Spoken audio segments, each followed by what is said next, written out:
Let's dive into a real-life sunken mystery. It's a story about a nation's most powerful submarine, one that vanished in the dead of night, right at the very start of a war. We're talking about the PNS Ghazi, and its story pits two nations against each other to this very day. I mean, you gotta ask, right? How does a country's top-of-the-line premier hunter-killer submarine just disappear on the very first night of a war? It went down with its entire crew, and for over 50 years, the how has been a furiously debated question. Okay, so let's set the scene.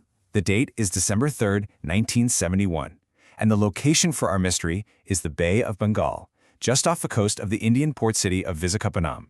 The story of the PNS Ghazi begins right there, in the dark, cold depths of the sea. Now, to really get what happened to the Ghazi, we have to zoom out a little bit. We need to go back to 1971, because the entire Indian subcontinent was basically a powder keg just waiting for a spark. So all through 1971, tensions were escalating over what would eventually become Bangladesh. Pakistan's Navy came up with a pretty audacious plan. They wanted to land a single, decisive blow that would cripple India's Eastern Fleet. And the number one target, the crown jewel, was India's flagship aircraft carrier, the INS Vikrant. And what was the perfect weapon for a high-stakes job like this? Well, that would be Pakistan's best submarine, the PNS Ghazi. Now, the Ghazi wasn't just some run-of-the-mill sub. This was a US-built Tench-class submarine, a real hunter-killer. It was a bit of an older design, sure, but it was still an incredibly formidable predator of the deep. For the Pakistani Navy, this thing was their pride and joy, a silent, deadly weapon with incredible range. So the Gazi was sent out with a two-part mission. Both parts were absolutely critical. First, find and sink the INS Vikrant. Simple as that. And second, while they were at it, lay a deadly string of mines at the entrance to Visakhapatnam's harbor to trap the entire Indian fleet inside. Talk about a high-stakes gamble with absolutely no room for error. So the Ghazi slips into the Bay of Bengal, a silent hunter, closing in. It reaches its target area, and then just silence. The sub would never return to port. And this is where the story splits, where the final moments become a tale told in two very, very different ways. Here's the one thing everyone agrees on. Sometime during the night of December 3rd and 4th, the PNS Ghazi sank to the bottom of the ocean. That part is undisputed. But how it sank, well, that is a completely different story, and it really depends on who you ask. The two versions are just night and day. India claims a clear naval victory. Their destroyer, the INS Rajput, found the Ghazi and sank it. Pakistan, on the other hand, says no, it was a tragic accident, an internal explosion that doomed the submarine before it ever saw an enemy ship. Let's look at India's version first. The INS Rajput is on patrol, and their sonar operator gets a clear contact, a submarine.